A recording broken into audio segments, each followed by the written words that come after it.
Dr. K. Ilayasar has received his PhD from University of Hyderabad. He received his BTech, MTech from JNTU, Hyderabad. He is currently working as an assistant professor in National Institute of Technology, Warangal. He is having more than 12 plus years of teaching experience and research experience. His research interests include biometrics, pattern recognition, image processing, Internet of Things, and security. He published more than 10 plus publications in international conferences and journals.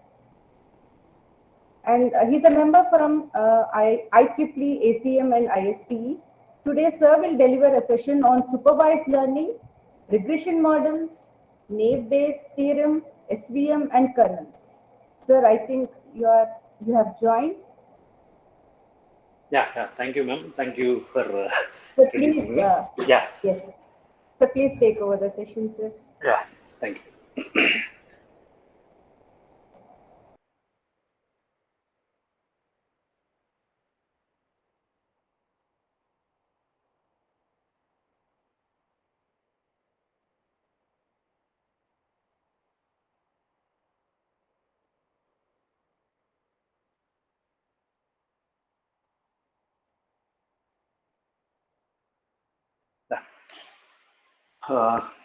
Very good afternoon, your faculty participants.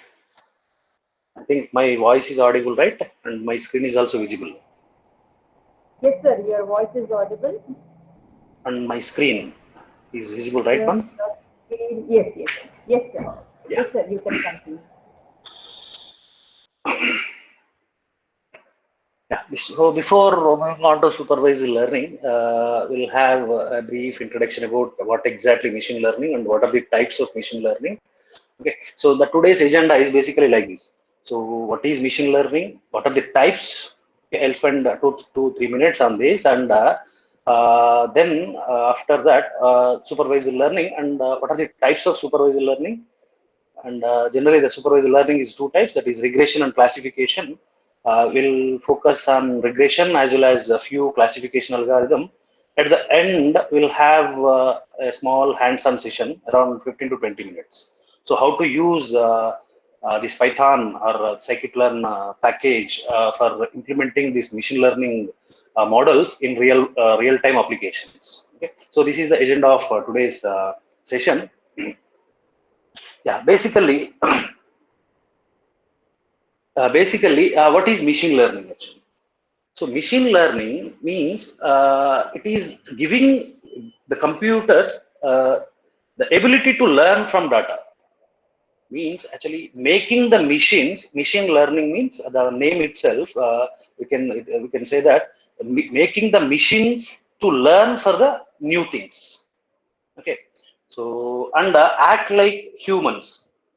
Okay, so what is machine learning? Making the computers or machines to learn and act like humans.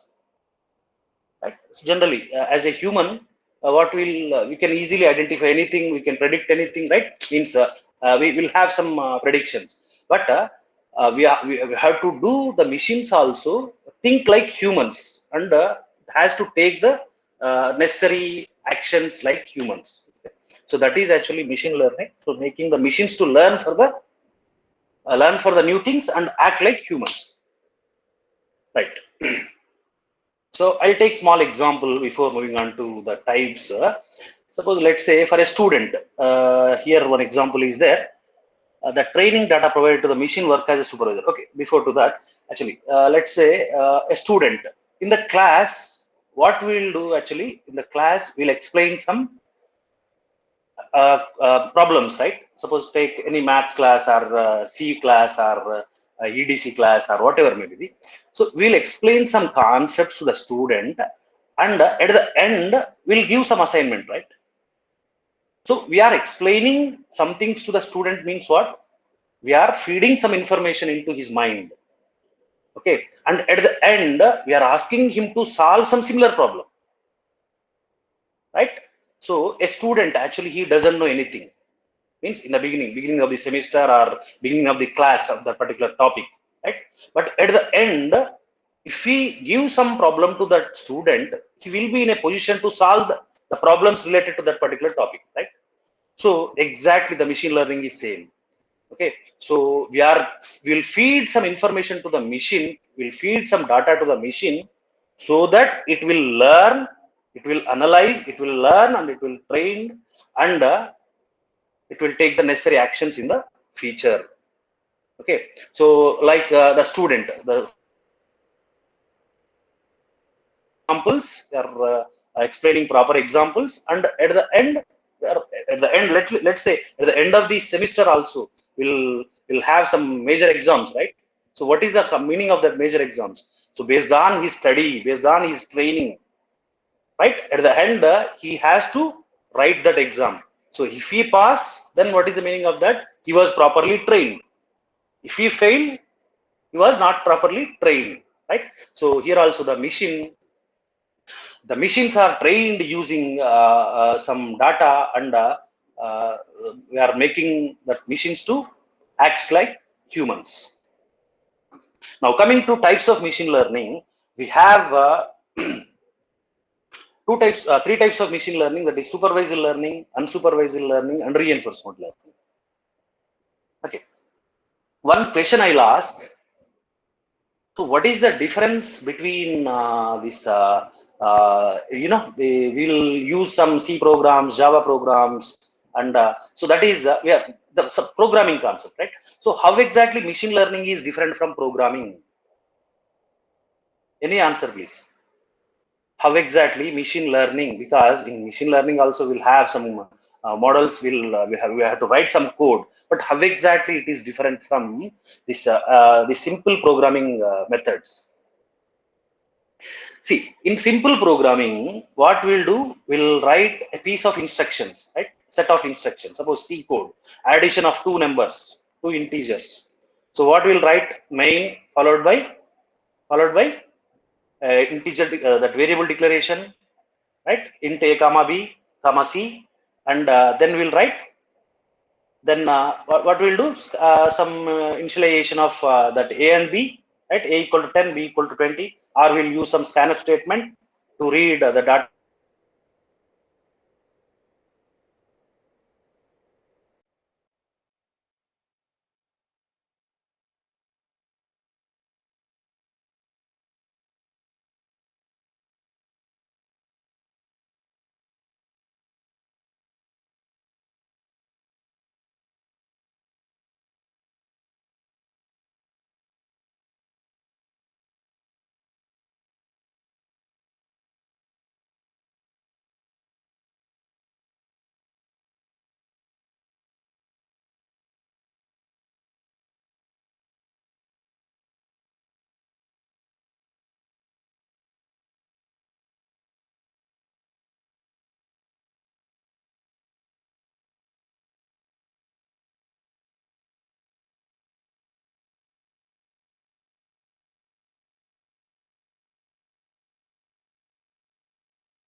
Hello, participants. I request you to please stay back. I'm just checking what happened at the speaker's side.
Dear participants, kindly hold for 2 minutes. There is a power cut issue at the side of the speaker. He is connecting once again. Yeah, just a minute.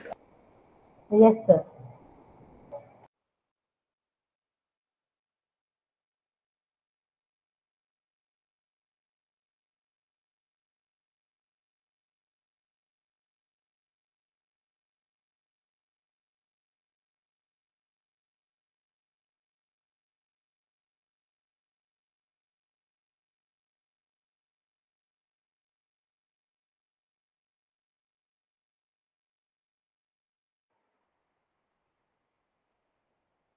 Yeah, so I think some network problem, maybe.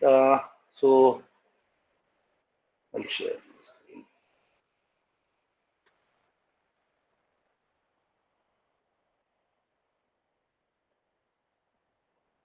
Yeah, yeah, where I am exactly? I think I don't know when it was stopped. Somebody, please.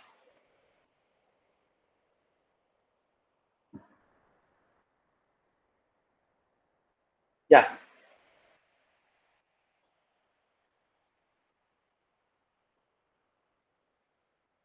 Okay.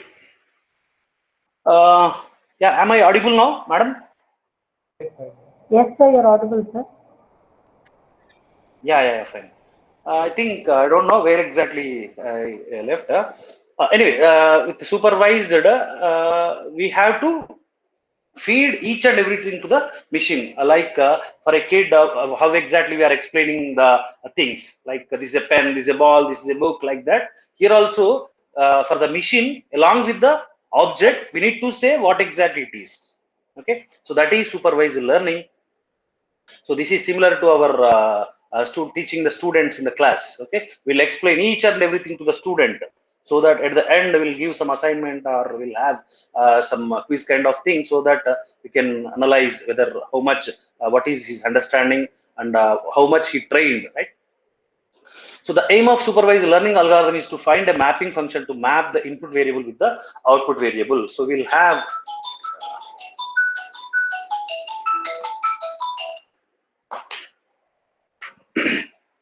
now coming to unsupervised learning. So we'll not have any labels. Actually, we'll have only objects, right? So based on the features observed, he or she has to classify. Like here, the machine has to classify, right? Suppose for a kid, just let's say we'll have a set of objects, and we'll ask him to classify based on their means that observation. Suppose there are books, there are pens, there are mobiles, like that. So his job is to segregate those objects into different classes. So for that kid or student, we are not saying what exactly that is. Okay, but his job is to segregate the objects into different classes based on their similarity. Okay, I'll take one more example. Let's say uh, suppose a person went to a stadium for cricket match or some football match. So his job is to segregate the teams into the players into two teams. So how he can segregate? Generally, in a match, two different teams will have two different dress codes. So the feature there may be dress code. Based on dress code, you can classify one team as team one, and based on other color, the dress code, you can classify as it as the second team, right? So based on observations, so we'll not say him anything, right? There are set of players, so we need to classify them into two different groups, right? So based on some features, so that is unsupervised learning. Will not provide any labels, will not provide which player belongs to which team there, right? So that is unsupervised learning. Now coming to uh, supervised learning, we have two types of supervised learning, that is regression and classification. Right now, what exactly the regression and classification? So in supervised learning, anyway, we have labeled data, right? So now what is a regression problem and what is a classification problem? Let's take an example like predicting tomorrow's temperature. Their temperature is a quantity, right? So I'll say you two questions, right? Predicting tomorrow's temperature. Second question is predicting whether there may be rain or not tomorrow. Right. One more example. Predicting the marks of a student. Second, predicting whether a student will pass or fail.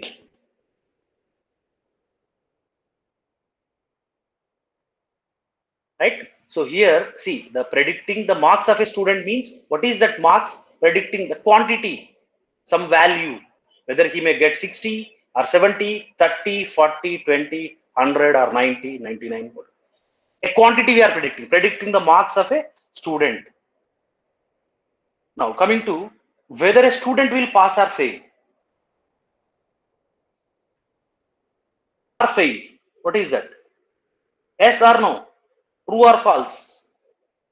So that is classification. So predicting a quantity is regression. Predicting the marks is regression problem. Predicting will fail or pass is classification problem. Right? So regression is a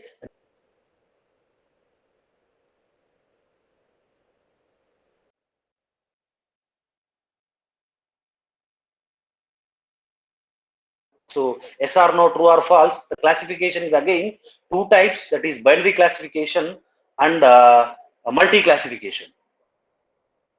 So in binary classification, the outcome is yes or no, true or false. Only two. Binary means two. The outcome is two value, either 1 or 0, yes or no, like that. But in multi-class means what? There may be multiple outcomes. Suppose take OCR problem, optical character recognition, right? So we trained the model with 26 different alphabets and numbers from 0 to 9, right? Now suppose if a new letter comes, whether that is A or B or C or D, the outcome may be either A to Z or 0 to 9 or some special character. So here there is no yes no, right? There is no true or false, but the outcome may be multi-class, either A or B or C or D, or there are multiple outcomes are possible. So that is multi-class multi-classification, right? Okay, now see, the regression algorithms are used if there is a relation between the input variable and the output variable. So I given one example, right? So whether a student, what may be the marks of a student? So how generally the marks of a student will depends on what are the parameters that influence or that means that depends to get more marks.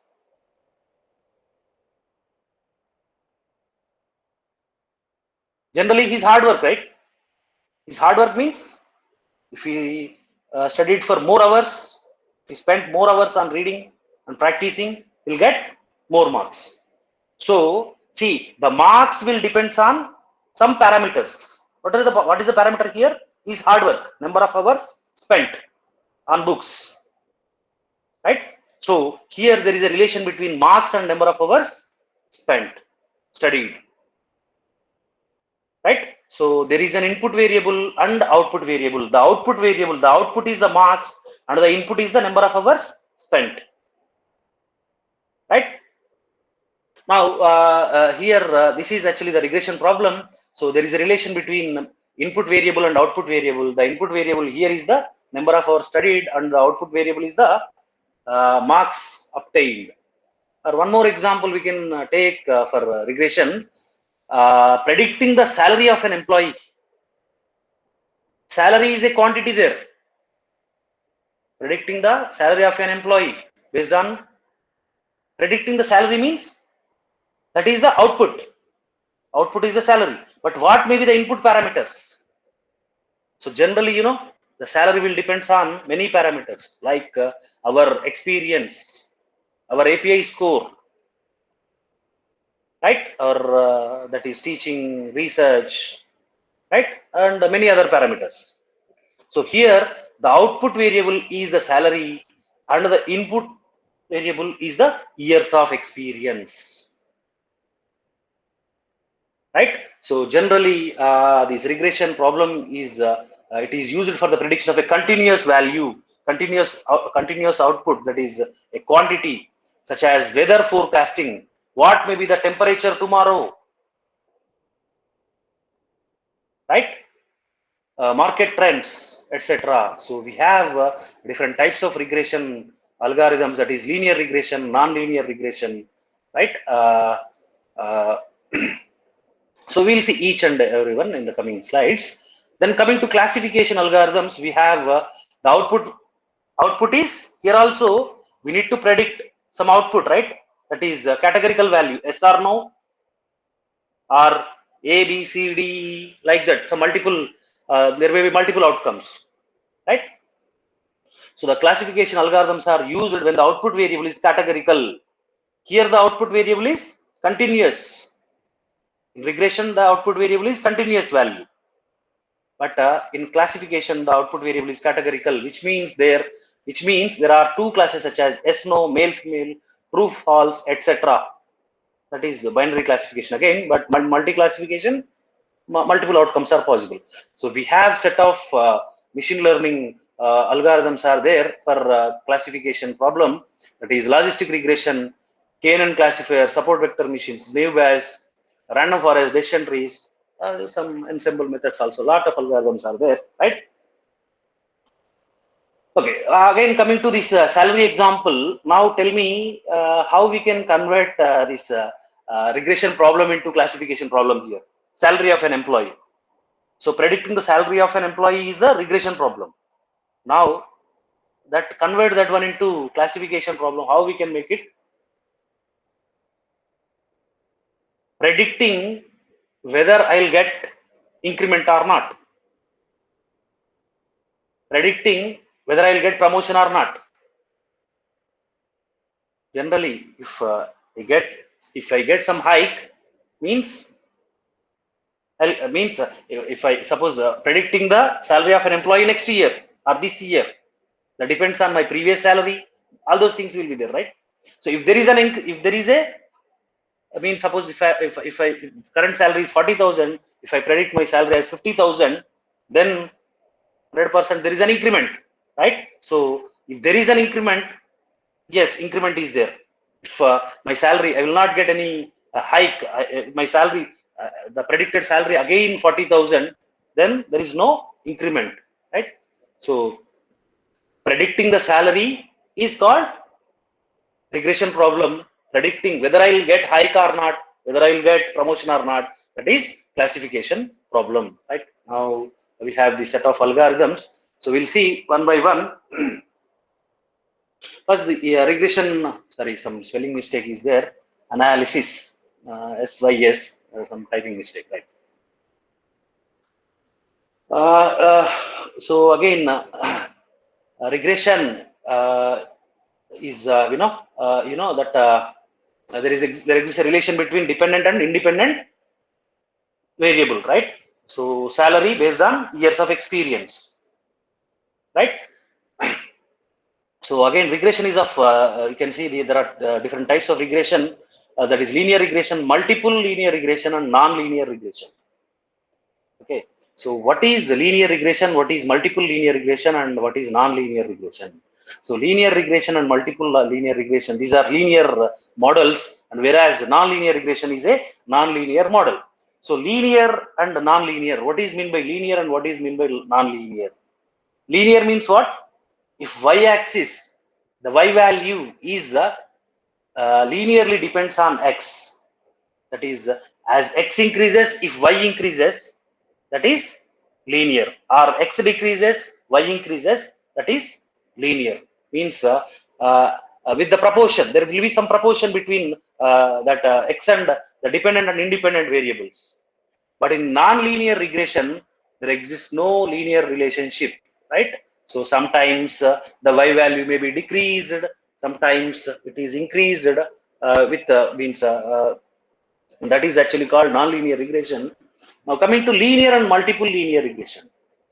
So with the linear regression, the independent variable, independent means, suppose in the case of, for example, the salary versus years of experience. So years of experience is independent, salary is dependent. So salary will depends on years of experience, right? So if that salary, that outcome, the dependent variable is depends only on one independent variable, that is called simple linear regression,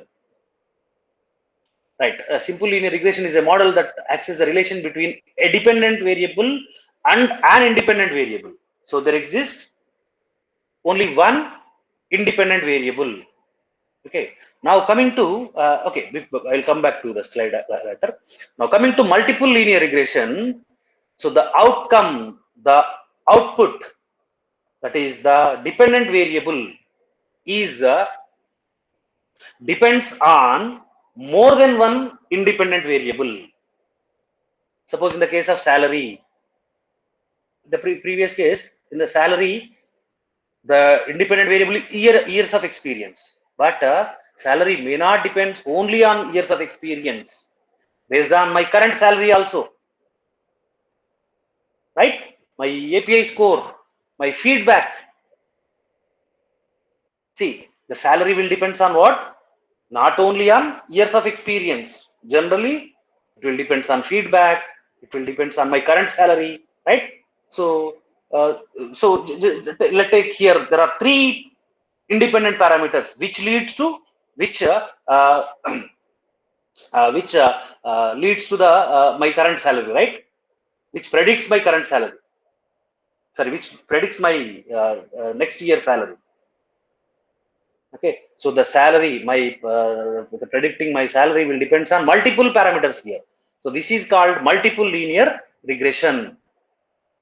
So multiple linear regression analysis is essentially similar to a simple linear model, with the exception that multiple independent variables are used in the model, right? Now coming to simple linear model, so the dependent, there exists a linear relationship between dependent and independent variables, right? So we can say the simple linear regression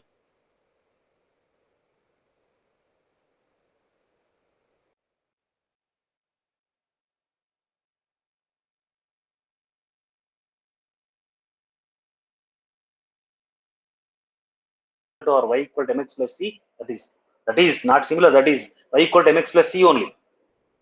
So where y depends on x and a and b are constants, b is the slope and a is the y-intercept, right? So y depends on x, so and there exists some, if x varies, y varies, okay, linearly. Y linearly depends on x and a and b are constants. Now coming to this multiple linear regression, the mathematical equation here is, there exists multiple independent parameters. Here there is only one x, that is years of experience, but here there exists multiple x values, that is x1, x2, x3, x4, like xn. So where x1, let us assume years of experience, x2 is the feedback, x3 is my current salary. So like that, again, not current salary, but this current salary. So like that, based on the y value, that salary will depends on multiple input parameters. So this is called multiple linear regression. But one important note here is that between these independent variables there should be minimum correlation. So that means the redundancy. Suppose the x1, x2 are contributing. If, x1 is contributing, x1 and x2 are contributing same to the prediction of the y. Then there is no use of using x2. Complexity will be increases. So here the discrimination means the x1, x2, x3 should have maximum discrimination. That means minimum correlation should be exist between these independent variables. Otherwise, the model accuracy will be decreases. Right? So while choosing these independent parameters, so we should be very careful about that correlation. There is maximum correlation means more similar. Those two features are more similar. What is the use of using more similar features? Two features, right? So redundancy will be there, right? So that's why we should be very careful while choosing these independent parameters. Okay, now we'll see how to implement this linear regression with small example. Quick, in 5 to 10 minutes, I'll try to complete it. Just take small examples and then how to build this linear regression model. Right? Just take. I'll take small example. Let's say I'll have this data.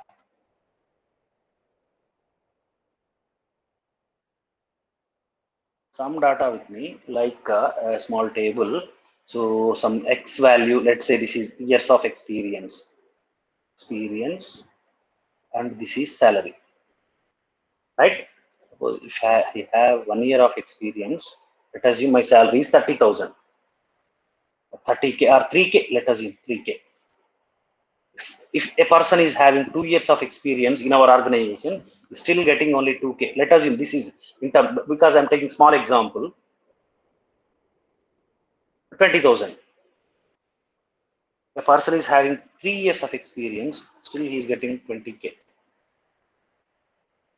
4 years, 40K. 5 years, 30K. So this will happen, right, in any organization. A person is having 1 year of experience, is getting 30,000, but a person is having 2 years, is still getting 20, because this person may have additional some other means some other like research experience, or his feedback may be good, right? So let us, this is sample data available with me. Now how to build this linear regression model?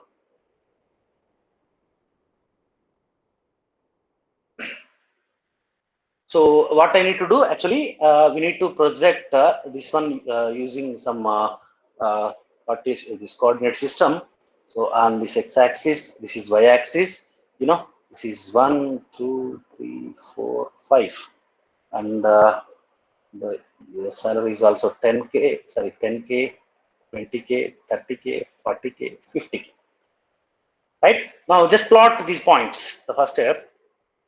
A person with 1 year of experience, this is 1, 2, 3, 4, 5, which is let us assume 10K, 20K, 30, 40, 50. Now the person is with 1 year of experience, he's getting 30. 2 years, he's getting 20. 3 years also, he's getting 20. 4 years, he's getting 40. 5 years, he's getting 30.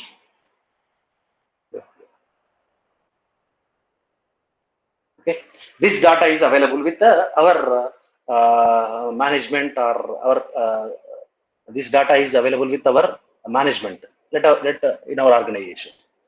Now this data is already there, right? This is the existing data. Now we need to give this data to the model, right? So the model will be trained using this data. And if a new person comes with 2 years of experience, 2 years of experience, so how to fix his salary? This is the question. This is a regression problem, right? So in our organization also, if a new person comes to join into as a faculty or some other position, right? So how to fix his salary? So as by seeing this, what is this? This table based on their experience, they may fix around 20K, because or sometimes 25K. Okay, but how as a human we can do it, but how to build a model, machine learning model. Okay, so for that we need to have a linear line, right? So based using these points, data points, whatever the available data, with the available data, we need to build the model. So to build the model, building this linear regression model means we need to have a linear line, right? So that linear line has to pass through these all data points such that the total error should be minimum. So to draw that linear line, we have y values, we have y values, we have x values, but we need to have the constants m and c. So we know, that equation is y equal to mx plus c, right? So y equal to mx plus c, we need to find out m as well as c using these x and y values. Okay, to draw this some line, right? Okay, so to do that, we need to have this x mean and y mean first. So we need to find out this x mean. So x mean is 1 plus 2 plus 3 plus 4 plus 5. So sum of 5 numbers plus 5 numbers is, this is 15 by 5 is 3, right? So 3 plus 3, 6, 10, 15 by 5, 3. Now coming to the mean of y values, that is 3 plus 2 plus 2 plus 4 plus 3, 5, 7, 11, 14 by 3, 14 by 5. This is approximately 14 by 5, 2.8. 5 2 is a 10, 40, 2.8, right? Now, anyway, we have now this mean point, mean data point. That is, the mean data point is 3 on x-axis and 2.8 on y-axis. Sorry, just below 3. So the linear line has to pass through this dot, red dot, because the mean value is this one. So the linear line has to pass through the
I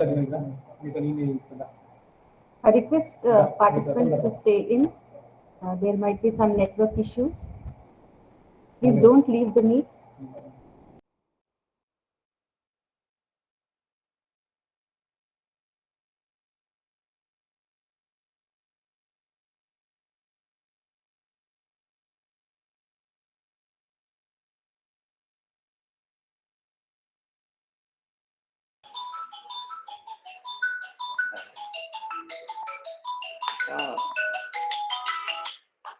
join అయ్యాను madam, network problem ఉన్నట్టుంది, మళ్ళీ join అయ్యాను. Okay, sir. Okay.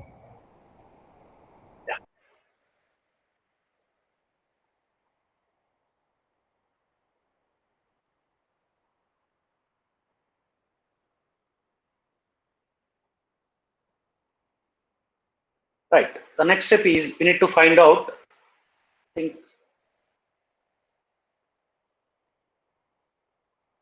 Right. So the next step is anyway, after having this mean point, mean of these data points, we need to find out the slope. It is m equal to x minus. This is sum of x minus mean x.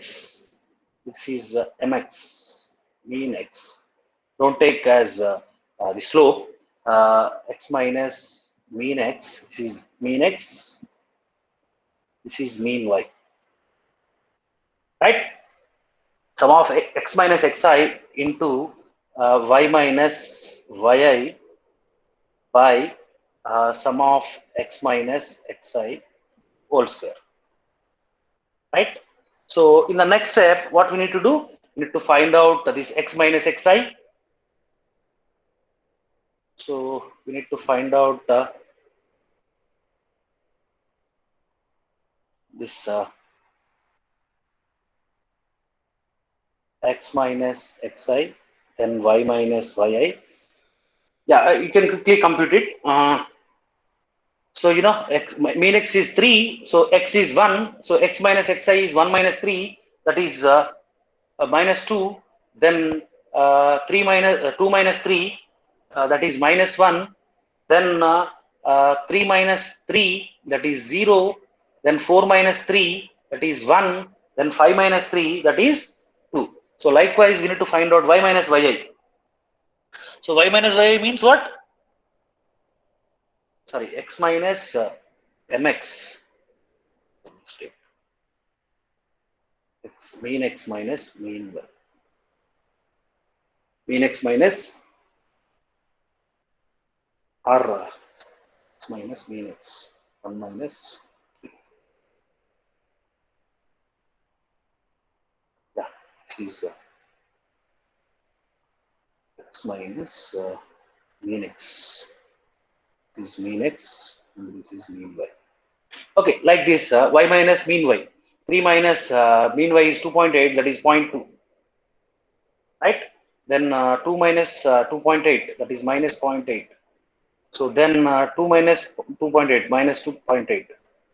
So then 4 minus 2.8, so that is 1.2, right? 3 minus 2.8, that is 0.2. Right. Now this we need to sum this, right? Sum of x minus mean x, y minus sum of sorry, x minus mx into y minus yi. So we need to multiply this thing, x minus xi into y minus yi. So 0.2 into 0.2, that becomes sorry, 2 into 0.2 minus 2 into 0.2, that becomes minus 0.4. Then minus 1 into minus 0.8, that is minus 0.8, 0. 1 into 1.2, 1.2. 2 into 0.2, it is 0.4. Then we need to we need to sum, we need to perform x into xi whole square. So that is x into mean x again. Some problem. This is mean x. Rotation problem.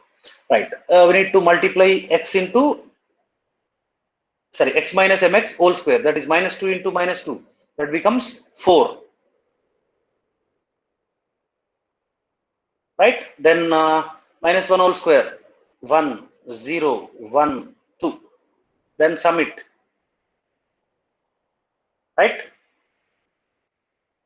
So this becomes minus 0.4 plus 0.8 plus 0.4, 1.6, 1.6 plus 4.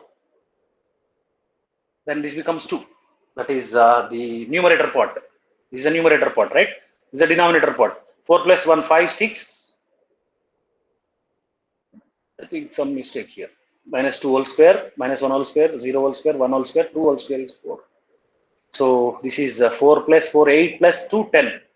Right? So the slope becomes, numerator part is 2 and the denominator part is this one, 2 by 10. Right? This is equal to 0.2. So likewise, then we need to find out the C value. You know how to find out the C value? C equal to this from this equation. C equal to y minus mx. So this is mean y and mean x. So mean y, you know, mean y is 2.8 minus the slope value we got is 0.2 into mean x is 3. So this is minus 0.2 into 3, 0.6. So 2.8 minus 0.6. This is equal to 2.2. So C is 2.2. So like this, we need to actually This is the mathematical way of building the model. But in Python, we'll have a simple one-line code. Means we no need to remember all these mathematical things. So Python we can use very easily. So at the end, I will show you that. Now, anyway, now we have C 2.2 means here somewhere here, right? And slope is this line has to pass through. That line has to pass through this dot. Now we can draw this line like this, right? So it has to start at 2.2, that is y-intercept, that is C, and it has to pass through this mean data point, right? So the slope is what is that? The slope is 0.2. Sorry, the C is 2.2, so it has to start here, and the slope is this one. Now this is a linear line we computed, right? Now, if a new person comes, now tell me, the person with 2 years of experience comes. So what may be his salary? Just predict the salary here. This is his salary. So if a person comes with 2 years of experience, we can fix his salary here. 2.5. Because see, this is 2 years salary. If a person comes with 3 years, he'll get around 2.8. If a person comes with 4, that means, so now how to predict this? Y equal to mx plus c. We know x is 2. Now what is the y value? Y equal to mx plus c. M is what? 0.2 into x is 2 plus c is 2.2. So what is the y value here? 2 into 0.2, 0.4 plus 2.2. So what is his salary? 2.6. Right? So like this, now we can predict the salary. Suppose now if x equal to 1, what is his salary? Y equal to 0.2 m, x is 1 plus c is 2.2. So this becomes 0.22 plus 2.2, that is 2.4. So the predicted salary is 2.4. But now see, just last minute. Now let's see here, with 1 year of experience, what my model is predicting the salary as 2.4. But what is the actual salary? 30,000. But here my model is predicting as 24. Now, if a person is having with 2 years of experience, what my model is predicting it as 26,000. But here original salary is 20k only, right? Now there is a difference, right? This is actually called the error in the prediction. The predicting means there is an error in the prediction. So the goal of this model is, the final goal of this model is to minimize this total error. Minimize the error. So to minimize this error, we have many concepts like sum of means minimize this error such that the total error in the system should be very low. So we need to move on this linear line. Means we need to keep moving this line through these data points so that the total error should be minimum. So if the error is minimum, that is called the best fit line. Okay. Anyway, I'll stop here with linear regression. Now coming to logistic, then this is about linear regression. Anyway, if we have multiple parameters, that is what is that called? Multiple linear regression. Now coming to classification, yeah, I'll classification. First, we'll start with logistic regression.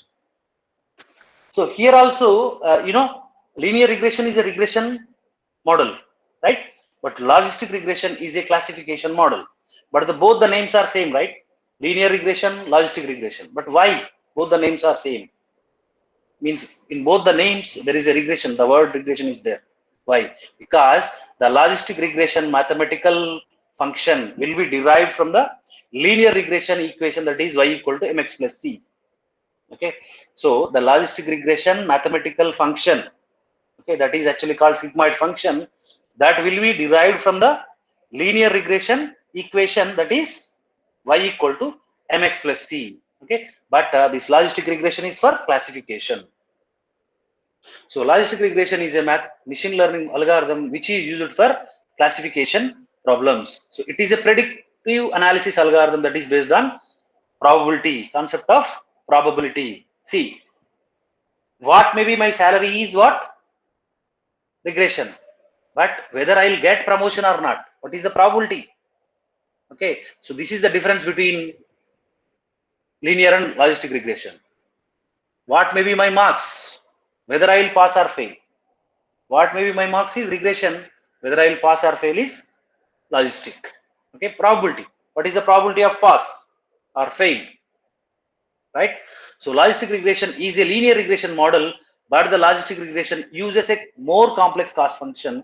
This cost function can be defined as a sigmoid function and also known as a logistic function, or sometimes this function is also called logit function. Okay, so anyway, the sigmoid function maps any real value into another value between 0 and 1. Okay, so here any real value means, suppose my marks may be 90, my marks may be 80, my marks may be 30 or 20. That is a value, real value, right? That sometimes the temperature, let's say, temperature may be 30 degrees or minus 30 degrees or 0 degrees, 2 degrees, minus 2 degrees, right? So that is predicting the temperature, a continuous value, a real value. But the sigmoid function converts that real value into a categorical value, that is either 0 or 1. Okay, if the temperature, whether there may be snowfall tomorrow or not.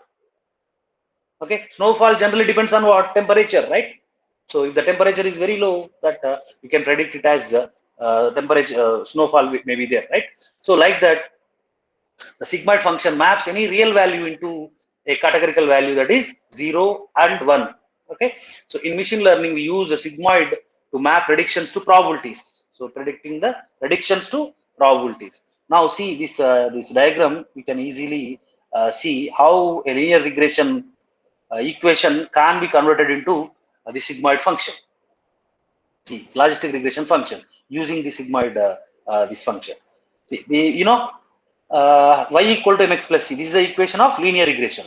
So generally, the number of hours studied, that based on this, the marks depends, right? So marks is the dependent and number of hours studied is the independent. So as the x-axis increases, the y value will increases, right? So that is linear model. Right now, to convert that problem into classification problem, whether he will pass or fail, whether he will pass or fail. See here. So based on marks, either it is 0 or 1. So how to convert it? Okay. So using this function, the probability p equal to 1 plus 1 by e to the power of minus y. So y is what here? The marks. Okay. So using this marks, now we can use the sigmoid function to make the probability either 1 or 0. So I'll show you how this function will work. So the probability equal to 1 by 1 plus e to the power of minus y, right? Now y is marks here, right? Y is marks. If the marks are increasing, so I'll write this equation in another way: 1 by 1 plus 1 by e to the power of y. If the y value is increasing, then what will happen? This becomes 1 by 1 plus 1 by 1 plus 1 by, if y value is increasing, this e to the power of y approaches infinity. So if y approaches infinity, this e to the power of y also approaches infinity. Okay, so for positive value. So if e to the power of y becomes infinity, then what is the value of this? 1 by 1 plus 0. So this is equal to 1 by 1, right? So this becomes 1, means the probability becomes 1 as marks are increasing. If marks increasing, p becomes 1. But if marks are decreasing towards negative side, so this becomes, if marks, this y approaches this negative side, then this becomes 1 by 1 plus this approaches 0. y approaches negative side, then the e to the power of y becomes 0. So you can write this one as 1 by 1 plus 1 by 0 is infinity, right? 1 by 0, anything by 0 is infinity. So 1 by infinity, e becomes 0. So if y is towards, y is marks are this side, then p becomes 0. So like this, the sigmoid function will work. Okay, so if marks are increasing, then what will happen? It approaches this side. But if the marks are decreasing, the marks are decreasing, right? Marks are decreasing means what? This side. That means you'll get less marks. Then the probability approaches 0. It will approaches 0, right? So this is in this way this logistic regression will work. Yeah. Now, anyway, I will not go into detail. The detail, mathematical go in detail about these mathematical formulas, all those things, because we have less time. Anyway, at the end, I will show you the this demo how to use these machine learning models in real world applications. Now, coming to KNN. So KNN is a machine classification algorithm where we need to first find out the nearest neighbors to the object given. Okay, so this if you see here the example based on their features. Suppose if you see based on weight and height, here already the data is classified. Already the data is projected into the two-dimensional space. Let us we have two features, height and weight. Okay, so suppose generally the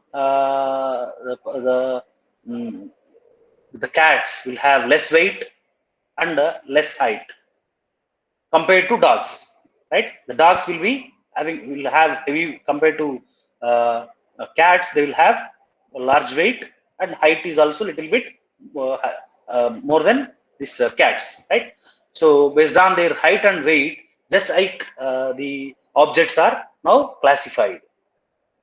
The given objects are classified, right? Just they are projected in the 2D space. Now, if a new data point, a new object comes with this weight, that is 87 and 2 height, 87 weight and 2 feet height. Now, whether this particular object belong to this class or this class, how we can do it? Okay, so in KNN, actually there is no training will be there. The training itself is simply will feed the data so that it will remember those that data, particular data. Okay, that the training will not be not that much, right? So that's why this KNN is called lazy learning algorithm, because it does not learn from the training set. Instead, it stores the data set, and at the time of classification, it performs an action on the data set.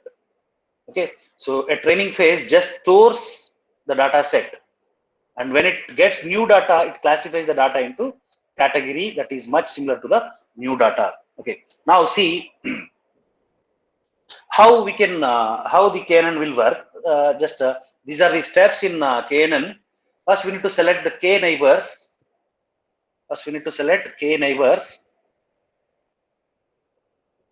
Right, then we need to find out the similarity, the nearest neighbors. Okay, how many? First, we need to choose the number of neighbors, that is k value. Then we need to find out the distance to each such neighbor. Okay, so then among those k neighbors, the majority, we need to choose the majority to which particular category this particular object is close. So now assign that new data to the category for which the number of neighbors is maximum, that is maximum votes. See here, if k equal to 3, let us assume here, if k equal to 3, first step is choosing k value, right? If let's choose k as 3. Now, if we choose k as 3, the closest 3 neighbors, this is the closest, and this is closest, right? Now, what is the majority in those neighbors? The majority is the cat, right? So this particular object now belongs to cat class, right? Now, if we choose k equal to 7 here, so k equal to 7 means the closest 7 neighbors. Closest 7 neighbors, if you take, so here there are 3 cats and 4 dogs. 3 cats and 4 dogs. Now, this particular data point is assigned to class dog. Okay, so if k equal to 3, this is assigned to cat, and if k equal to 7, this is assigned to dog. But which one is correct? Which one is correct? Sometimes, so which one is correct means we need to choose this k carefully. Okay, so where the model is performing perfectly, correctly, right? So this is the KNN actually. Right now, how to measure the similarity actually? How means that how to measure the similarity, whether this object is similar to this one or not, or whether this object is similar to this particular class. So how we can measure based on some distance? Similarity measures will be there. You know, similarity measures like Euclidean distance, Manhattan distance, Euclidean.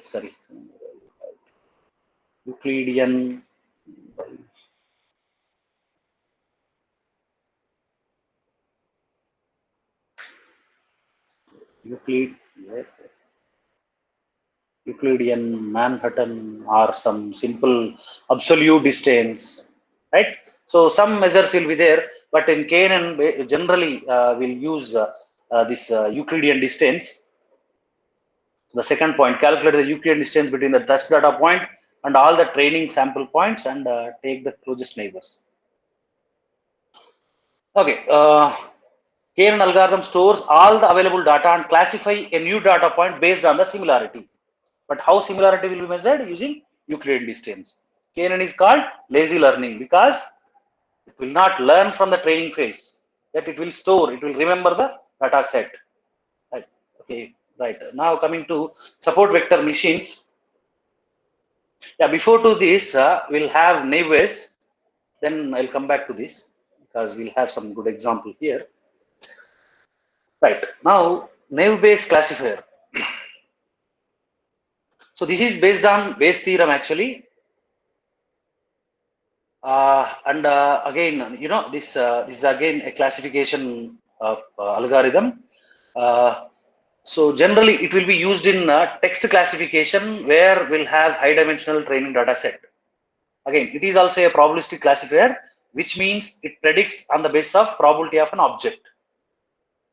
Right. So why is this is called naive-Bayes? Generally, the naive-Bayes consists of two words, that is naive and Bayes. This is based on Bayes theorem. You know, naive, it is called naive because it assumes that the occurrence of a certain feature is independent of the occurrence of the other features. So there exists some minimum correlation between these features. So it is called Bayes because it depends on the principle of Bayes theorem. You know, Bayes theorem, probability of occurrence of A when B is true. Right, probability of occurrence of A when B is true, P of A by B is equal to probability of occurrence of B when A is true into probability of A by probability of B. Right. Now just I'll take small example how naive-Bayes will work. So if a weather is sunny, then the player should play or not. See, we have some real data here. We have some data here like see the outlook, the condition of the weather, that is whether rainy or sunny or overcast, and play is possible or not in that days. Okay, this is a real data available. Let's say in one instance there was rainy, play was there. In another instance, when there is rainy but play was not there. So these are the different instances. We have this real data. Now let's say the sunny, play was there, and the sunny, there was no play in this instance, but maybe other parameters, right? So anyway, we have this data now.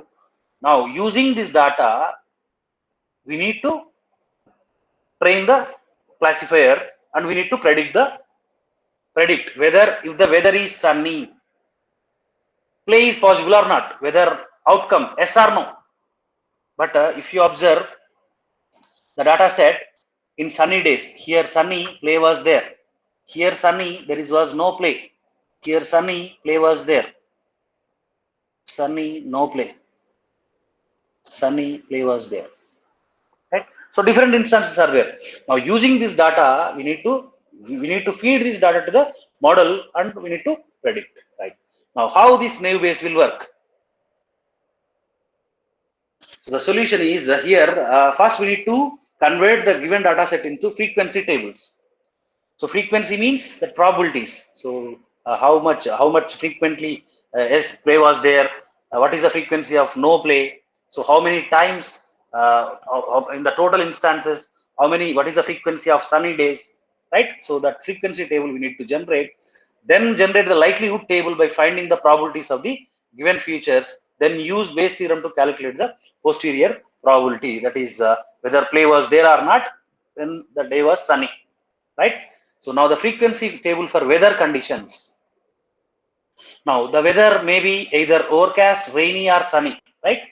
Now how many such total instances? We have from 0 to 13 means total 14 instances, right? In that 14 instances, there are, I think, some rainy, some sunny and some overcast is there. Now how many overcast and in that overcast, how many times play was possible? 5 times. See, in the overcast, every time play was there.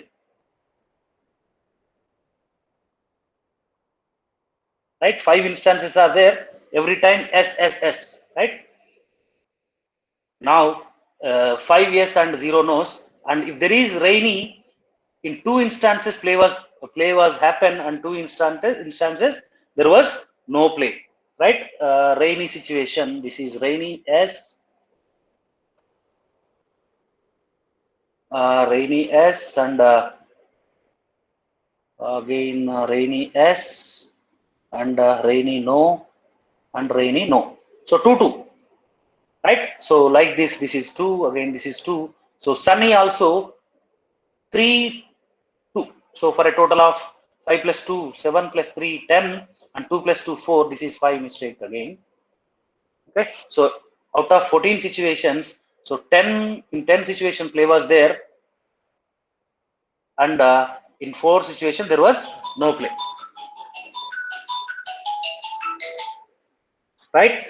Now based on now we need to find out the likelihood table for weather condition. So likelihood of happening that how many times no, how many times the probabilities, right? Now if there is no, how many no's are there? Here 4 no's out of 14 situations. So the probability of no is 0.29, the probability of S is 0.71, and out of 14 situation the overcast was 5 times. So the probability of overcast is 5 by 14, the probability of rainy is 0.29, the probability of sunny is 0.35, right? So that is 5 times out of 14, right? Now coming to the last step is applying Bayes theorem. Now we need to find out if the day is sunny, when this is true, right? Whether play was possible or not. Okay, so find out the probability of S and find out the probability of no when the day was sunny. Now probability of S when day was sunny. So what is the Bayes theorem? Right? So P of sunny S and into P of probability of S by probability of sunny. Right? So this is similar to equation P of A by B equal to P of B by A into P of A by P of B, right? Now we need to find out first P of sunny when day was S. Probability of sunny when day was, sorry, how many probability of sunny, that is probability of occurrence of sunny when S. How many S are there actually? 10 S, right? In that, what is the probability of sunny? 3. So that this is 3 by 10, right? This is 3 by 10. Probability of Sunny. Sunny is true when, probability of Sunny when play was possible. So play was possible 10 times. Out of that, 3 days was Sunny. So this is 3 by 10, that is 0.3. Now probability of Sunny. Probability of Sunny is 5 by 14, right? So that is 0.35 here, right? Then probability of S. Probability of S is, where is that? Probability of S is 10 by 14, right? That is 0.771, right? Now probability of S when day was sunny is 0.3 into 0.71 by 0.35, that is equal to 0.60. Now probability of no when day was sunny, right? Like similarly we need to find out that is probability of sunny when no is true, that is 2 by 4. 2 by 4, right? Probability of sunny when no is true here. So 2 by 4 into probability of no is 0.29, right? Probability of sunny is 0.35. So here this is the probability. This no probability is 0.41. So in that, probability of S is 0.60, probability of no is 0.41. So as we can see from the calculation that probability of S when day was sunny is greater than probability of no when day was sunny. So hence on sunny day, player can play the game, right? So this is Bayes theorem, simple example I taken actually. Now coming to right, support vector machines. Yeah, we have half an hour left. Anyway, I'll finish in 15 minutes, and in the next last 15 minutes, I'll show you the demonstration. So support vectors. Yeah, if you have any question, please ask. We'll take 2 minutes break.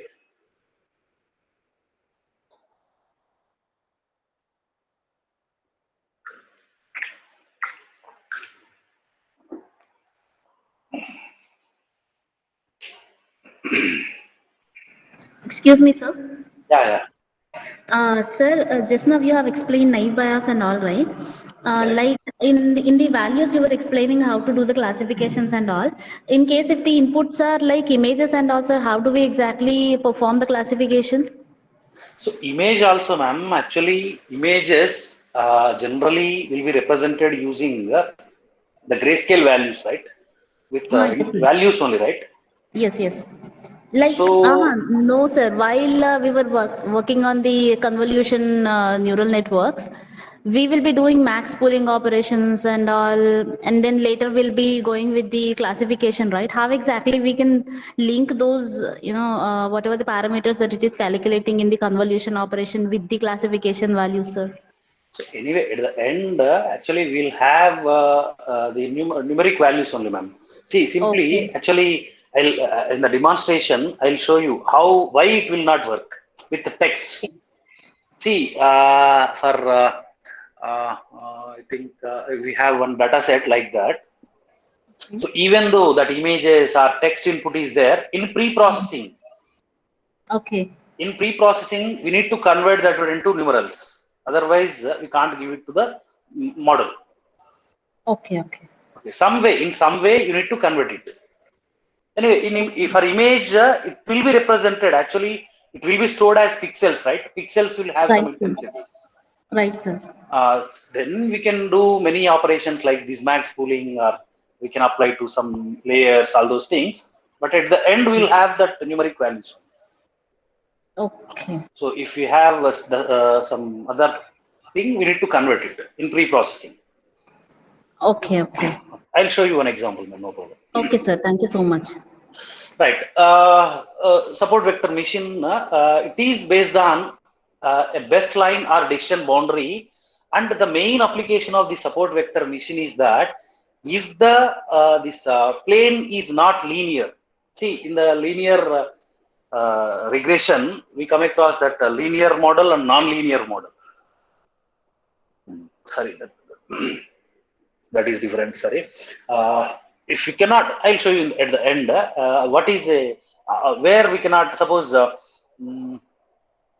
if we can segregate the objects into some linear in a linear space. We can segregate them into distinct classes. That is actually okay. But in some situations where we cannot segregate in a linear space, okay, like in that case, generally we'll use these support vector machines, right? So they are called actually kernel. We use some kernel methods to segregate these objects into different classes, right? Okay, now we'll see what is a linear plane and what is a non-linear plane at the end. So the first thing is we need to create a best line or decision boundary that can segregate n-dimensional space into classes, so that we can easily put the new data point in the correct category in the feature, right? If we are able to segregate into different classes, if a new data point comes, then we can easily put it, right, based on the similarity to which particular class it is more similar, right? Very close. So the best decision boundary is called a hyperplane. Okay, so SVM chooses the extreme points, that is called vectors, that help in creating the hyperplane. So these extreme points are vectors, are the coordinates, are the object coordinates. So based on that object coordinates, we'll create an hyperplane. So in the next slide, it is I'll show you. These extreme cases are called support vectors. The extreme cases, these extreme points or extreme data points are called support vectors, and hence the algorithm is termed as support vector machine.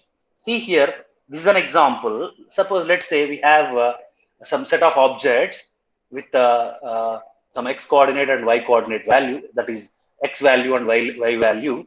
Let's say this is years of experience, and this is something, or this is height and weight. This is on X we have height, and this on Y we have weight, like our previous example, Canine algorithm, cats and dogs, right? Anyway, I labeled based on their height and weight, I labeled these data points. Now the extreme points are the points which are very close to this this line hyperplane.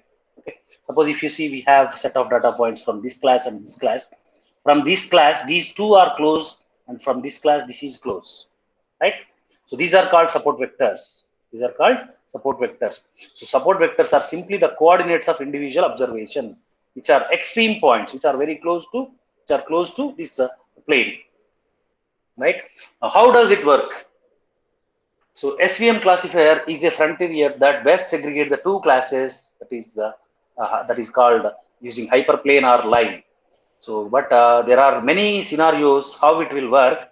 So the first step here is that you need to identify the right hyperplane. Suppose if we have set of objects like this, what is the correct hyperplane?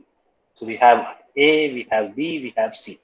So from this, if you see A, is not correctly classifying, because these are stars, these are circles, right? So if you see B, it is a correct. Now C also not correct hyperplane, right? So the thumb rule here is that select the hyperplane which segregate the two classes better. If you take B, it is segregating better, right? In the left side it is stars, right side it is bubbles, right? But if you take A, in below the A there are stars and some red bubbles also there, right? So B is the correct one. So select the hyperplane which segregates the two classes better. But the second scenario, if you see B, C, A, three are segregating correctly. Means at the left side for A, B, C, left side stars are there, right side bubbles, red circles are there. But which one is good? Okay, so the one which is having maximum hyperplane, in this case, the maximizing the distance between the nearest data point, that is support vectors, and this hyperplane, the maximum distance which will have, suppose A, B, C are the hyperplanes. So we need to find out the hyperplane which is having maximum distance to these extreme points, so that it can segregate properly. If it is close to this, sometimes there may be misclassification. So above you can see that the margin for hyperplane C, this is hyperplane C, this is the support vector, right? You know, so what is support vector? The data points closest to these hyperplanes, right? So for this hyperplane, the closest point from this class is this one, and for this, suppose if you take the closest one is this one, but if you observe, if you take B, the extreme point is very close. If you take C, the distance is maximum compared to A with its extreme point, right? So choose C as the hyperplane because it is maximizing the this distance, right? Right. So we need to choose the hyperplane as C. The reason is that the selecting the hyperplane with higher margin is robustness. If we select a hyperplane having low margin, then there is a chance of misclassification sometimes. Okay. Right. The third scenario is that this thing BA. There are two hyperplanes again. But if you, which one is best again? B or A? As I said, it should be higher margin. Always the hyperplane which you selected should have maximum margin, right? Higher margin. But here in this situation, suppose for this hyperplane, the maximum distance is there. See, take this data point or this data point, extreme point. The maximum margin is there. If you take B here, what is happening? From B, just I will draw from B. Then, yeah, sorry. From B, if you observe, the distance here is from B, maximum distance is there.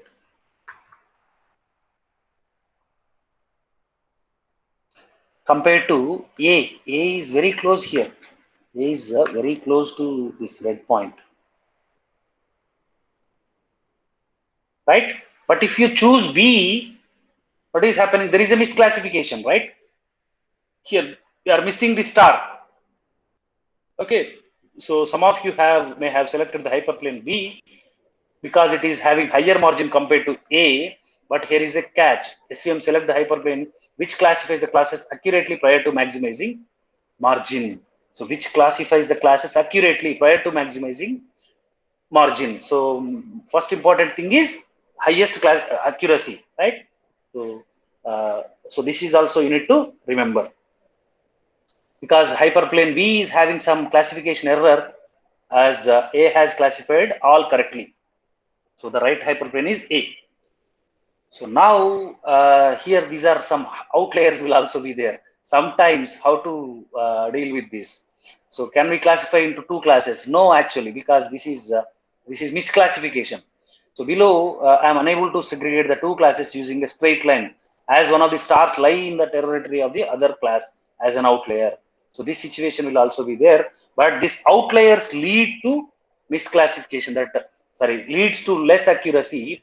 But in the pre-processing stage, what we'll do, we'll remove these outliers, right? We'll remove these outliers in our pre-processing stage. Like if there is some text content or image content, we'll convert into a numerical, as well as we'll also remove these outliers, right? So if there is any redundancy, using some correlation concept, we'll select only more discriminant features using some dimensional reduction techniques. A lot of things will be there. Right. So now this is the important thing. Find the hyperplane to segregate two classes. This is the situation. Now how to classify using, here we have stars and we have this red bubbles. Now previous cases, what happened? There is a linear line. There is a linear line, right? Easily segregated. But here, is there any possibility? Is there any possibility? No, because these are called non-linear hyperplanes. Here, this case, these are called linear hyperplanes. We can easily, with a linear line, we can segregate into distinct classes. But in this case, it is not that much easy. So we need to, we can say that these are non-linear hyperplanes. Okay, so how to handle this one? To handle this one, we need to use the concept called SVM kernels. We need to use the concept called SVM kernels. So where this SVM kernel is a function that takes a low dimensional input space and transform into a higher dimensional space. Higher dimensional space. So the concept here is, anyway, we have X and Y. Okay, just I'm taking a small example.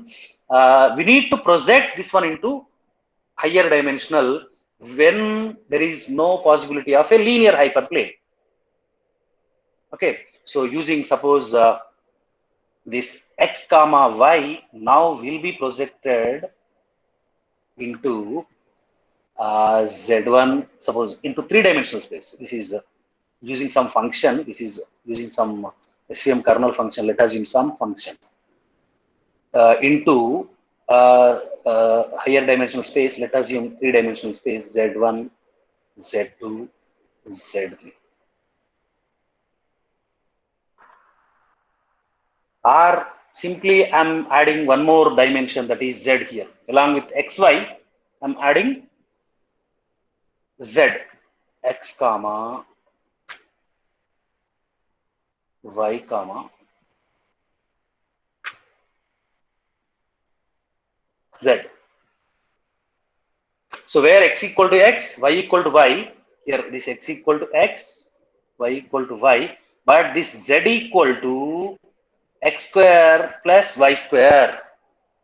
The z value will be derived like x square plus y square using SVM kernel function. Okay, this function will convert this project this low dimensional space into higher dimensional space, and after this, now you can see after projecting this data points, two-dimensional data points to three-dimensional, so we can see we can easily segregate now, right? The above are stars and below are the red bubbles, right? Now, it means you need to perform inverse mapping again, that is pi inverse. Okay, so if you convert again into, if you project again into two-dimensional space, now you can segregate. Okay, so this is called using this SVM kernel function.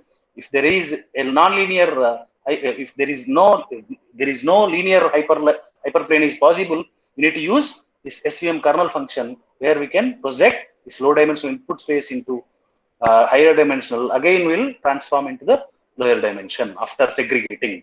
Okay, so this is the importance of SVM.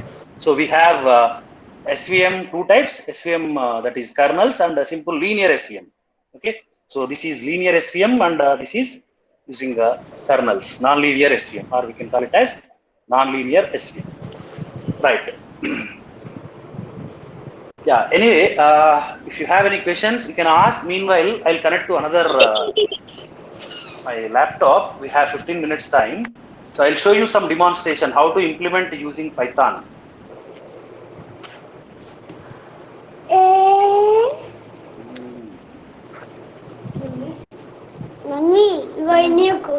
Yes, I request Rama Devi madam, please mute yourself. Your video is on. Sorry, madam. Your video is on. So If you please have any continue. questions, Sorry. meanwhile you can ask. So anyway, I'll stop presenting with this laptop. I'll use another laptop for demonstrate the means how to implement these machine learning models using Python. If you have any question, meanwhile you can ask, please. Yes, participants, you can unmute and then ask questions.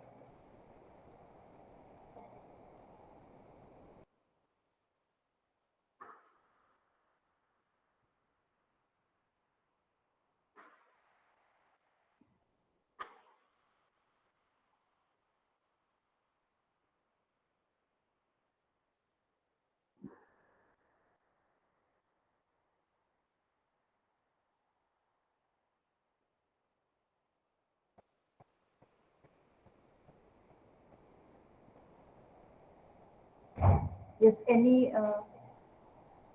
any queries, please?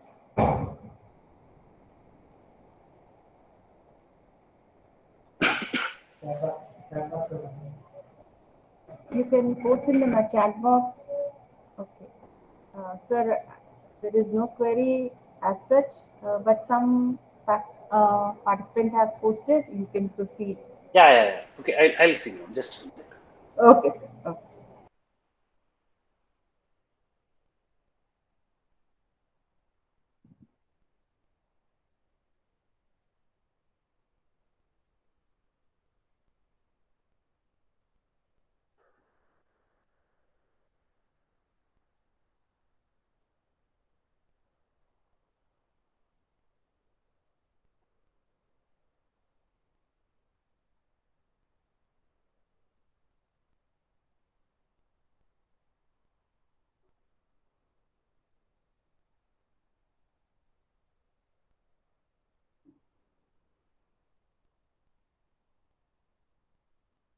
I think this present option, yeah, it's okay.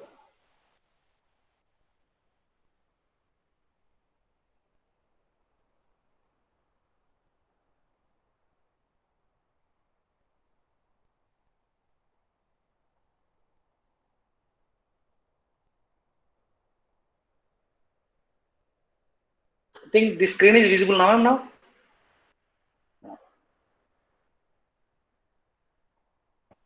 No, sir, it's not visible, sir. I think any permission required, ma'am, or otherwise can I leave? Nothing like, sir. You can share your screen, sir.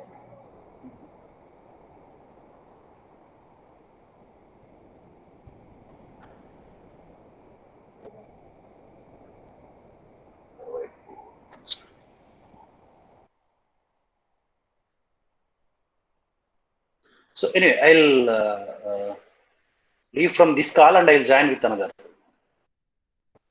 Okay, sir. Okay.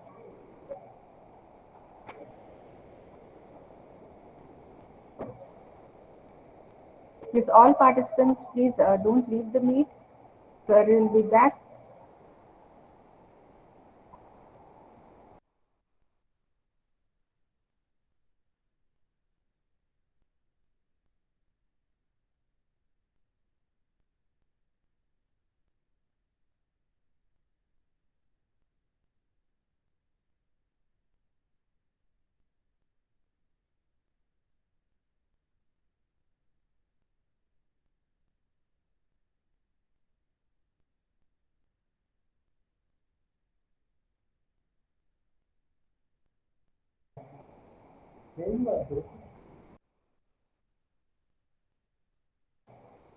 So your screen is visible, sir.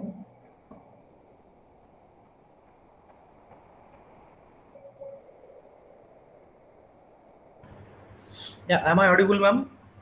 Yes, sir. It's audible. Hello. Yes, sir. Your voice is audible, sir.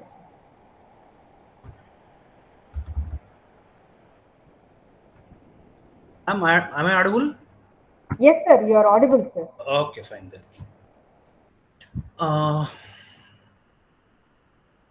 Yeah. So first I'll show you this linear regression model. So how to implement from the scratch means we have x values and we have y values. Like we have some data set. Then first we need to build the model, right? First we need to calculate that slope. We need to calculate that y-intercept c, right? Then we need to have that best fit line, right? So here I'm taking a data set called headbrain.csv. Just I'll show you this data set. Otherwise, it is there here. So the first step here is in any machine learning model or Python while using for any application, we need to import some libraries, important libraries required for our application. Suppose here NumPy, Pandas, Matplotlib, and these are the libraries required for different purposes. Suppose NumPy for some scientific calculations, and this Pandas for this data manipulation, like some operations we'll do, right? Addition, subtractions, or something, right? Or some other some data matrix operations like means the data will be represented as matrix or vectors, right? We'll store the data in vector or matrix form. So to perform some operations over that, we need to have these pandas, and then matplotlib for generating some graphs or some a kind of this visualization, this bar graph or pie charts like that. Now the first step is we need to import the data set. Okay, some data set. So using here, if you see that read underscore CSV. Read underscore CSV means this is a CSV file. This headbrain.csv. See here, I'll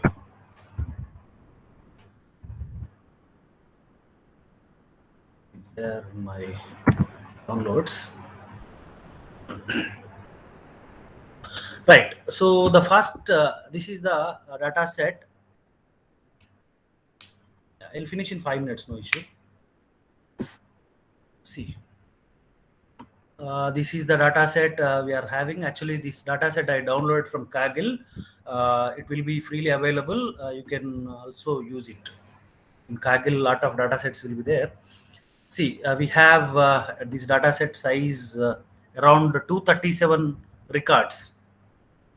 Okay, so the first column is gender and age range, head size and brain weight. You know, generally the brain weight depends on head size.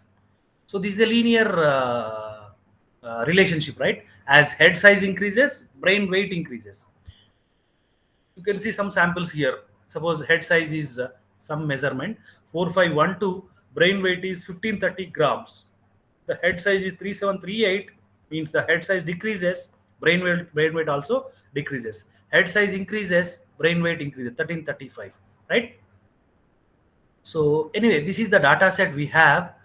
Now the relation here, the function here is PD, pandas. PD is a instance of pandas. So we are reading this data into data, right? Reading this data set into the variable data, right? Now data dot head.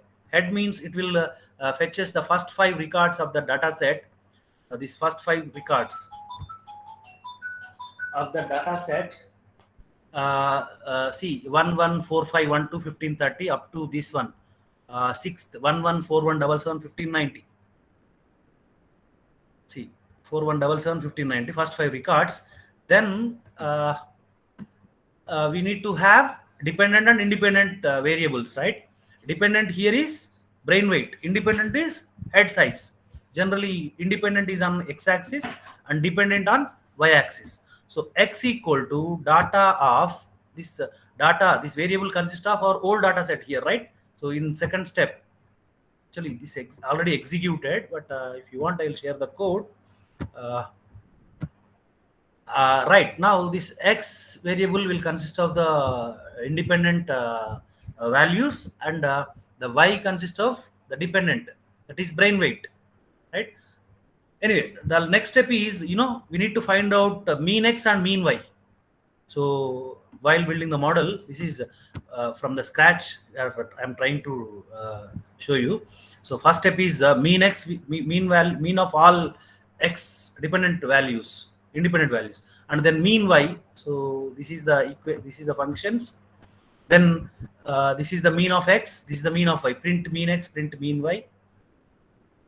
Then this is the equation.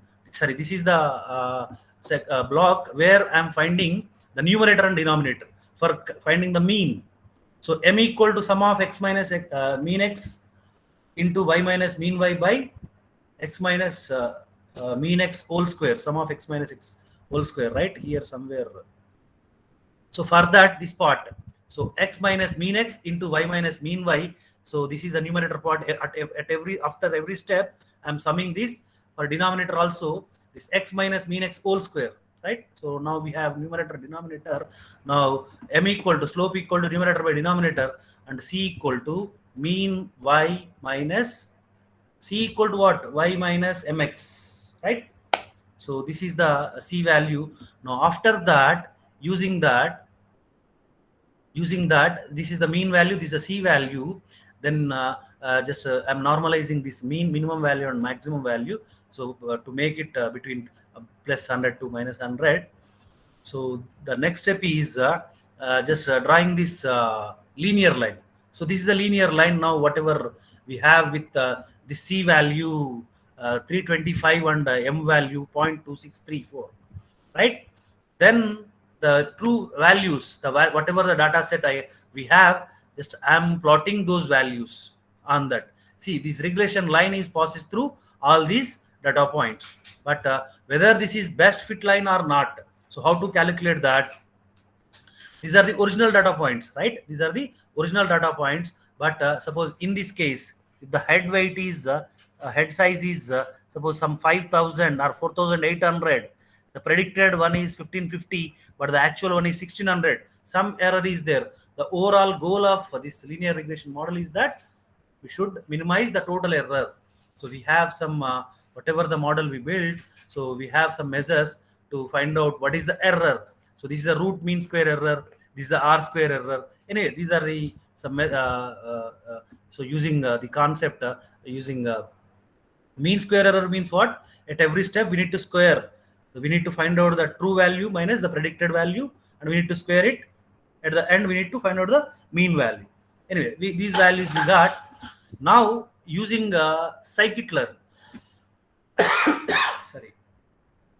See here, the simple step is first I'm converting that one into a one-dimensional vector, that x, whatever the x values, I'm converting into this one. This is optional. Then I'll use this function, linear regression function. See here. For that, first I need to import this linear regression function from sklearn.linear model. sklearn.linear model. Then see, this is a linear regression function. I am creating an instance of this linear regression function, that is REG. REG is the instance of this linear regression function. Then using this fit, this is a function used to train the model. So REG is the instance of my linear regression model, right? Using the fit, I can train this model, right? Now REG is the trained model. Now simply just see here, I am importing the function, creating an instance, training the model, then prediction using x values for different x values. What may be the y predicted values, right? Then finding the mean squared error, that is error rate, finding the error rate. So this much easy. See here how many lines of code I written, and here with 2 lines importing the linear regression function, then creating an instance, then training, testing, right? So that much easy with Python. Now we have one more data set actually using salary data. Okay, no time actually. This is actually we have no time. Anyway, using again here also, see, importing linear regression function, then using fit, training the model, then using predict, test the model, right? So this much easy with Python. Okay, now coming to the remaining classification problems, just 2 minutes. Again, importing the libraries, all classification problems I will show you here. Logistic regression, SVM, in 2 minutes I'll complete. But before to that, I'll explain this data set, what exactly the data set consists of. Yeah, somebody asked, right, with how you'll convert image to that. Here I will show you. See, so here I have taken the social network data set. So what is this social network data set is, actually this is downloaded from some social networks. So user ID, some ID is there, gender, male, age, and his salary, and whether he purchased a car or not. So here the aim of this particular data set is based on is gender, age, and salary. Gender, age, and salary, whether he purchased a car or not. So we have some data set, sample data set. Suppose a person male with age 19, with salary 19,000, he haven't purchased a car. Purchased, 0 means what? Not purchased. 1 means what? Purchased. Yes or no, right? So classification problem.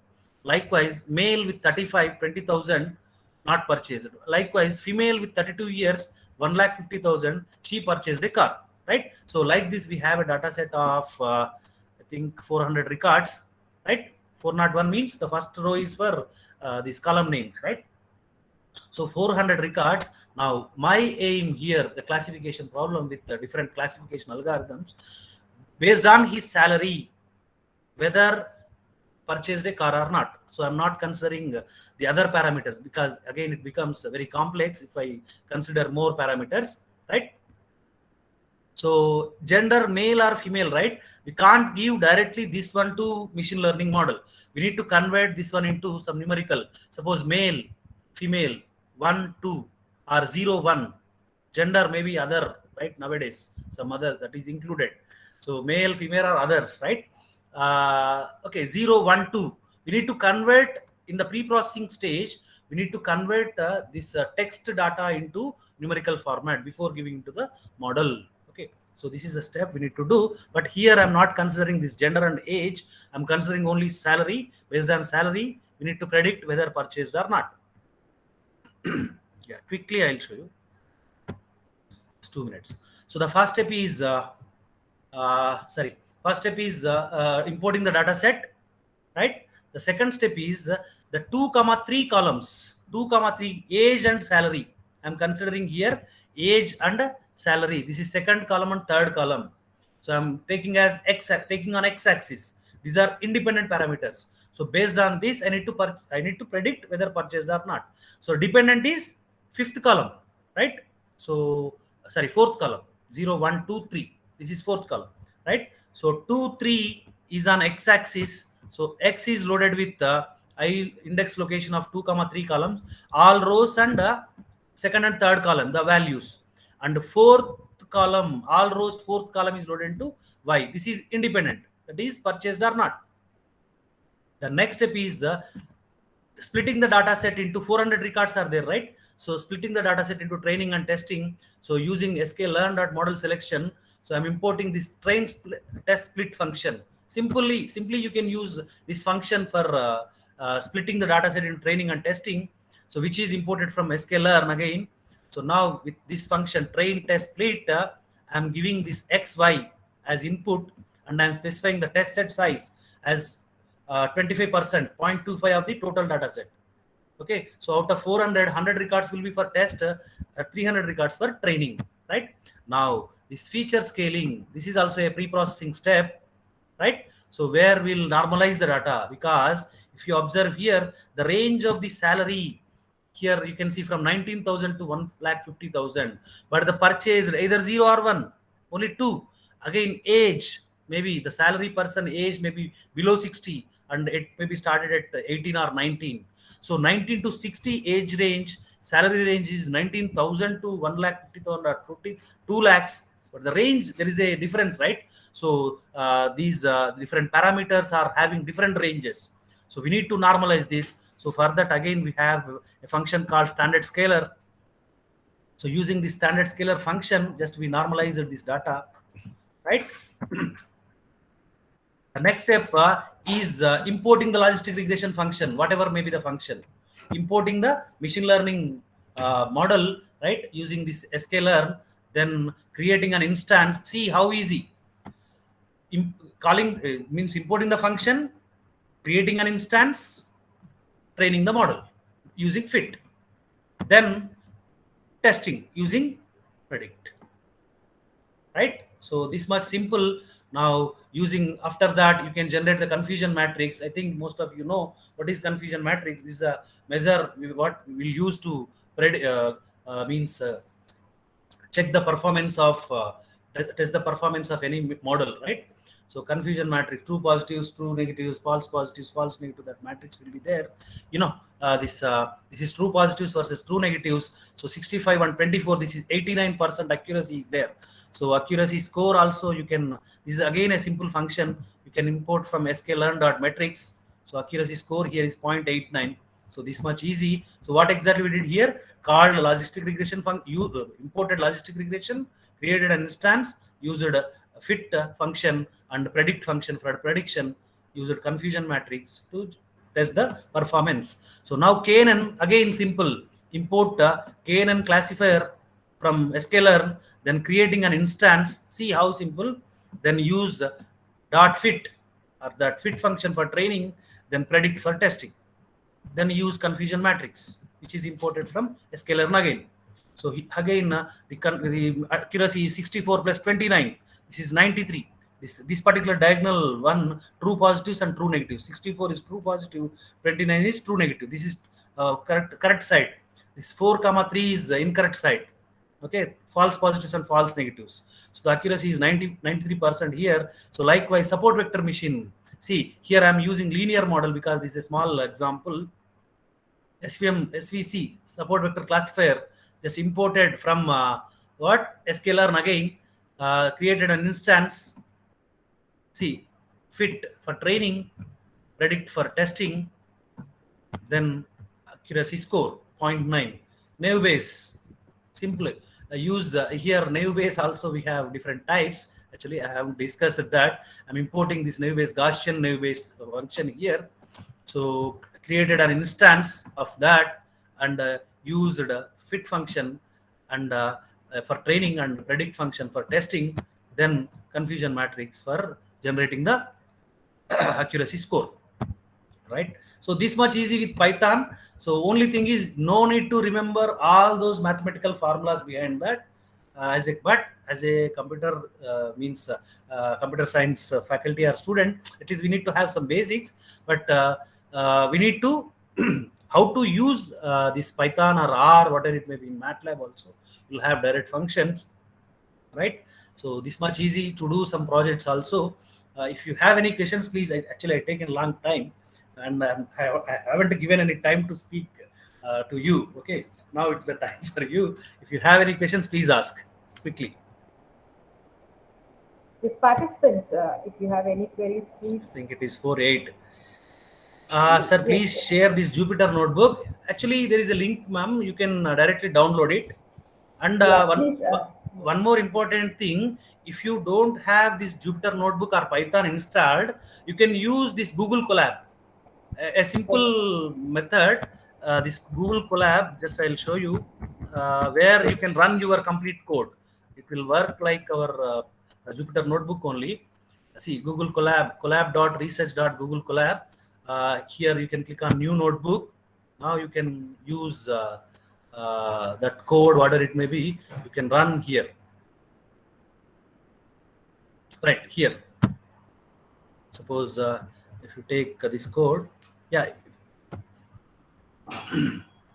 just copy. See, just what you need to do. Just paste here and shift enter to execute that block. Shift enter. For comments, you need to click on this text and write something here. Okay, now it is executing. But based on right, it is executed. Suppose for text, code data set.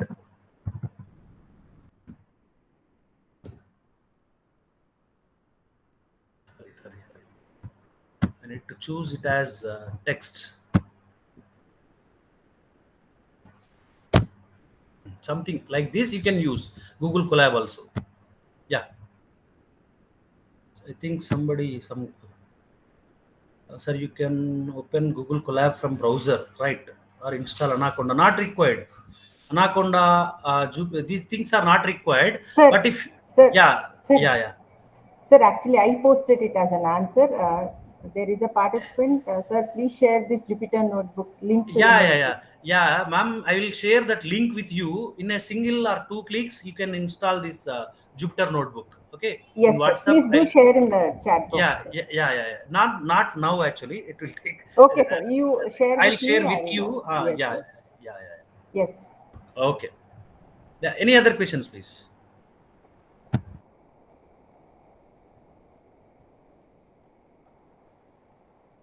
The participants, please, you can go with a query. If there are no queries, we'll end the session. Yeah. It's fine, ma'am. Yeah, yes, sir.